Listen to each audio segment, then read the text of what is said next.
Did you review the reviewed deposition and testimony of Dr. Curry? Dr. Curry. Yes, I reviewed Dr. Yes, I'm sorry. And- Yes, so I reviewed testimony of Dr. Curry. I reviewed Dr. Curry's reports. I reviewed Dr. Curry's testimony. Okay, and what if, did you review the deposition and trial testimony of Dr. Hughes? Yes. Objection, Your Honor, beyond the scope of the disclosure. I'll allow that. Thank you, Your Honor. Overruled. Did you interview Mr. Depp? No, I did not. Did you But- request to I interview? requested to interview Mr. Depp twice, and both times Mr. Depp and his lawyers refused. Dr. Spiegel, I'm going to ask you some questions in this case respecting your opinions and the opinions you have formed and the bases for them. And I'm going to ask you to provide me with, in a reasonable degree of medical probability or certainty. Can you do that? Yes. Okay. On what were you requested to analyze and opine in this case? So it's fourfold.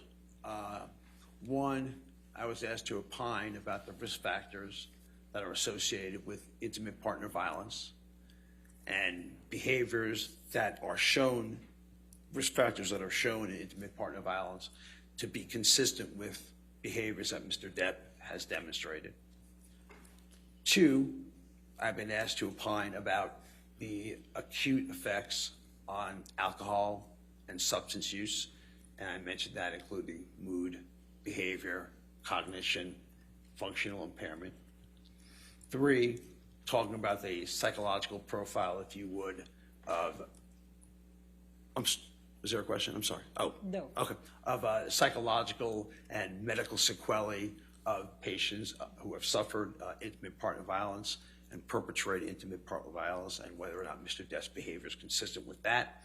And lastly, about alcohol and other substance use disorders, their diagnostic criteria, their medical and psychological effects, psychiatric effects, their cognitive effects, and their functional effects. And I think I would like to just go with the jury one other thing. When we talk about, when psychiatry talks about substance use disorders, it's imperative to understand we're not talking about someone who rarely uses and happens to have a bad night. We're not talking about someone who uses on a weekly basis and has a bad night. We're talking about repetitive patterns of behavior that meet a list of 11 criteria that can be deemed mild, moderate, or severe. Because I think people get confused when they hear the word substance abuse, that they think of, oh, I may have used this because I used it twice. There is a whole criteria of behavior and sequelae and consequences that go with a substance use disorder. I'm not just talking about someone who will occasionally smoke a joint or smokes a joint or snorts occasionally coke, okay, or has alcohol on weekends. So I really need to reiterate that, because I think when you look at psychiatric behavior, we tend to people look online and say, my gosh, I have all 7 of these, right? And they're reading it not quite the way the psychiatric literature is supposed to go. So please, when I'm talking about this, I need you to understand, one, that's what's going on. As I told you about intimate partner violence, it's horrible that anyone would strike anyone, okay? But again, we're talking about repetitive behaviors for means of control, right? So that's real important to understand when you're moving forward. And I may say occasionally substance abuse, but what I'm referring to is substance Objection use beyond the scope of the question. I don't. Sustained. Next question. Okay. Dr. Spiegel, could you please just summarize for the jury the conclusions you came to with your opinions, and then we'll take you through the specifics. So in my opinion, based on my review of the evidence, based on my clinical experience, based on my publishing experience, based on my teaching experience, that Mr. Depp has behaviors that are consistent with both someone who has a substance use disorder as well as consistent behaviors for someone who is a perpetrator of intimate partner violence. Thank you. I'm going to start with the impact of drug and alcohol abuse over time. First of all, based upon your review of the record evidence, what type of drugs has Mr. Depp used? So Mr. Depp, and I'm talking about use, we're talking about a substance use disorder here. We're not just talking about use, okay? So we are talking about alcohol, we are talking about amphetamines, we are talking about marijuana, we are talking about cocaine, we are talking about LSD, we are talking about ecstasy, we are talking about opiates, we are talking about prescription benzodiazepines, and we'll get into a separate thing about the abusability of Seroquel and or gabapentin and Orange. And we are talking about much of the time concurrent use, meaning simultaneously. In your practice, do some patients suggest to you that drugs and alcohol actually help them? So I think it's patients who lack insight or are in the very early stages of recognizing they have a quote unquote problem will sometimes actually say that they have this medication actually calms me down, this medication makes me feel better. And in actuality, they may not acutely feel anything, but chronic and continual use will take its toll on the brain. So the answer is yes, but again, people who have substance use disorders have lack of insight and a lack of judgment about what's going on. They're very poor moderators of their own behavior. Has Mr. Depp suggested, based on your review of the record evidence, that alcohol and drugs actually help him? Yes, in review of the evidence, he has suggested that alcohol, Xanax, I'm in the list of medications, do help. Although I will also tell you on review of the evidence that there were at least 2 times I can remember that Mr. Depp was referring to at least short-lived periods of sobriety, and I cannot exactly tell you what that included, that both times he said that he functioned better and that he recognized that alcohol and drugs was at the root of his problems. Now, there's been testimony that Mr. Depp is quite charming, both off and on the drugs and the alcohol. What is your answer to that? So, again, let me put one thing clear here. I am not here to impeach Mr. Depp's acting skills or his persona. He has way greater skills than I do in that. What I'm here to say is talk about how drugs and alcohol affect what we all have in common. We're all human beings. We can all only get so much, take so much when something is going to happen.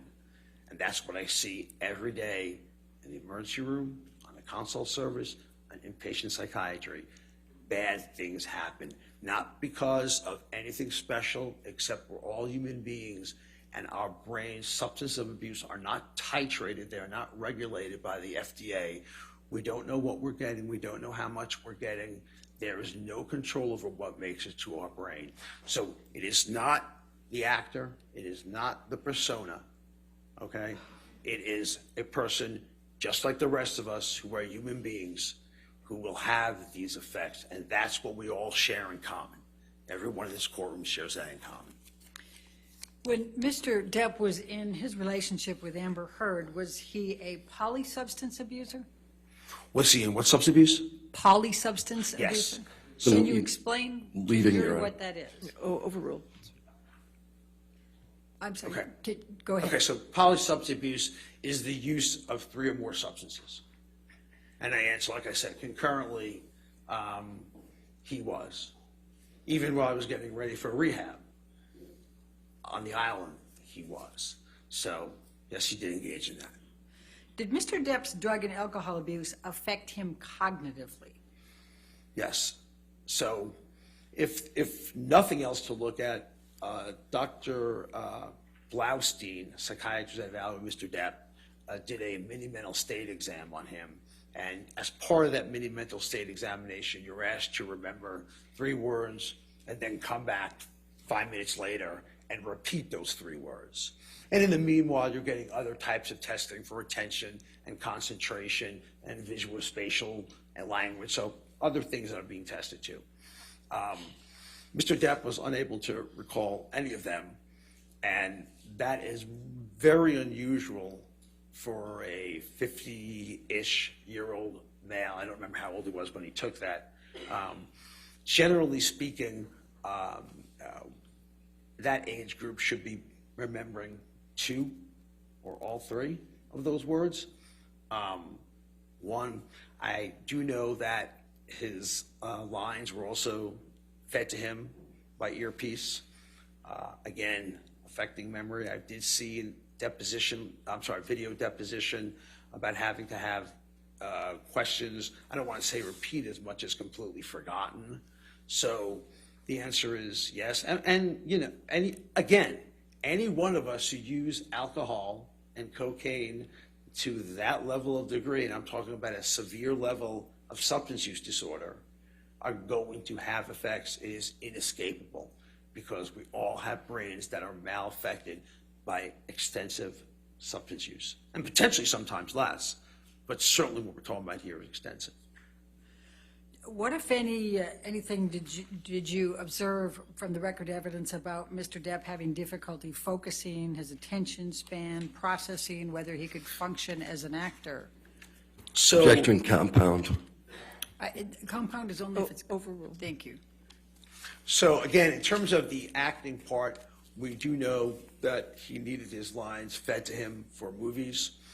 Part of that could have been also due to, and I don't know which movie, and please forgive me about that he actually confessed he did a movie entirely wasted. So I imagine it would be harder to do that. Additionally, like I said, when I looked at deposition, you can tell that the processing speed was down. His thinking rate was down.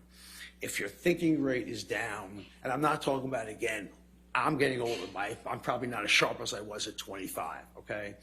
But I'm talking about so slow that when we're trying to move on to other questions, we're still trying to answer the original data that's presented to us. So attention span is very much impaired. And if your attention span is impaired, your memory is going to be impaired.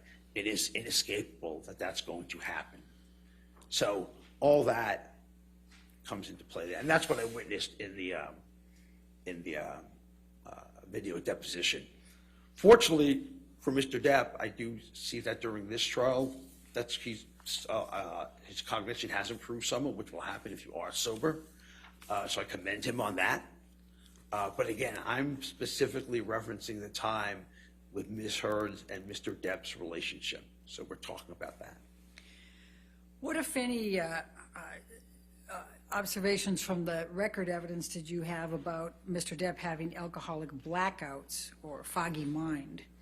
Again, there were reported times where he would be essentially, quote unquote, passed out drunk. You saw pictures of him passed out drunk and not being able to remember what he did, which is, again, if you look at the record evidence, you will see that, and this is linking intimate partner violence and substance uses together. I know we're going to get to that, which is basically if you have blackouts and you're using alcohol or using cocaine, it's going to be near impossible to remember what happened the night before. I don't think I'm the first person that's ever told you that alcohol can cause blackouts. And basically, alcohol decreases a brain chemical, glutamate, which is involved in memory formation. If it blocks that to an extensive degree, the individual cannot remember what happened because they didn't have enough time for their brain to process the memory. You need this brain chemical. So does alcoholic blackouts happen every time? No, of course not. But are they a complication of a use disorder? Absolutely yes. And there was record evidence of that. Dr. Spiegel, you said at one point alcohol and cocaine. Is it possible to have blackouts with alcohol and different types of substances? Yes. So my clinical experience, and I'll date it back within the last month, we had a patient who was using both, especially cocaine, and she had these kind of stroke-like lesions around the brain center known as the hippocampus, which is involved in memory formation. So Objection relevance. Just giving an example. Overruled. Combining the two substances together increases the likelihood, even if you don't get what is a major stroke. And again, we think of a major stroke as someone who has speech difficulties and movement difficulties. There's a lot of different types of stroke that can just affect cognition. They don't necessarily have to have severe movement deficits or severe language deficits. They can solely affect you in terms of your cognitive symptoms, and actually known as a vascular neurocognitive disorder. So you need to understand, and that's part of the psychiatric diagnosis. You need to understand that you can have these insults, these lesions, these strokes, without demonstrating physical features. And at a minimal, we know that he was using both substances concurrently, and at a minimum, we know he has cognitive issues that we talked about, or at least had some of them. Thank you, Dr. Spiegel. What, if any, correlation is there between domestic abuse, heavy alcohol abuse, and cognitive disorders? So, the risk factors, if you would, for intimate partner violence, okay, and there are probably many of them. I don't have time to go over all of them, but the ones in particular, characters in particular, are one, having someone in the relationship who is jealous or suspicious. Two, having someone who has a higher than average acceptance of violence ideations. Three, someone who has rapid and extreme mood shifts. Four, someone who has limited self-control. One of the roles of cognition, one of the roles of our brain, is to prevent inappropriate behaviors and acting out on thoughts. We all get angry at people. That's human. We all get angry at people. We all think things about people.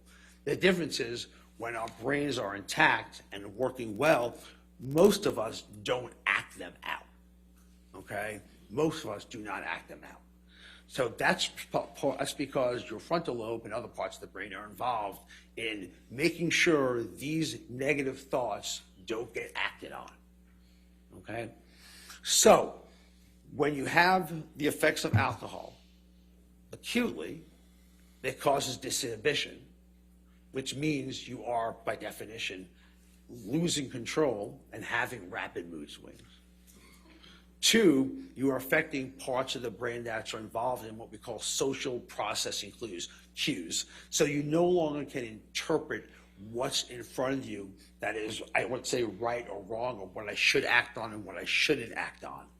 So we act on them, even though sober, and I've seen it with Mr. Depp's record evidence, I've seen it clinically. Sober, we can contain that.